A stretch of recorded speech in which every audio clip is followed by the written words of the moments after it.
Alright, today we're going to replace this battery on this Dodge remote head key. This is very similar to any of the Dodge, Chrysler, or Jeep products that use this type of key. Some might have a screw right in here that you would have to remove, but for this example we're going to be looking at this tab right down the center of the keyway.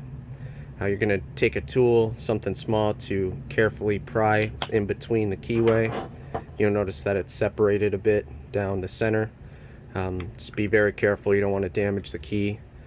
You're going to separate both ends. You'll notice the key with the circuit board and then the back end with the battery and the connector for that.